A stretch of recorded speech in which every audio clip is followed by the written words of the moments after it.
kaga hadlayay mashaariicda hay'adda UNICEF ka fulisay dalka Soomaaliland ayaa waxa ka soo qayb galay wasiirka wasaaradda qorsheynta qaranka, wasiirka shaqada iyo arrimaha bulshada, wasiirka wasaaradda biyaha ee Soomaaliland iyo saraakiil ka socotay hay'adaha iyo wasaaradaha dawladda. wasiirka wasaaradda qorsheynta qaranka Soomaaliland Dr. Sacad Cali Shire oo kulankan furitaankiisa hadal ka jeediyay ayaa hay'adda UNICEF ku ammaanay dadaalka horumarineed ee ka wada dalka Soomaaliland, isagoo sheegay in hay'addu tallaabooyinka guusha horseedi kara ay waddanka ka hirgelisay ay ka mid tahay in xaruntooda qaabilsan guud ahaanba geeska Afrika oo dhan ay ka dhisatay gudaha Soomaaliland. wasiirku waxa uu mid u sharaxay dadaalada iyo waxqabadka hay'addan ay ka fulisay dalka.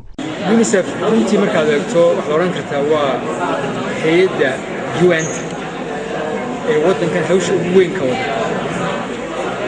waxay nagala shaqaysaa qaybta barashada, qaybta caafimaadka, qaybta biyaha, qaybta dhalinyarada, sharciyada, mashaariic aad iyo aad u fara badan ayay ka wadaa waddanka.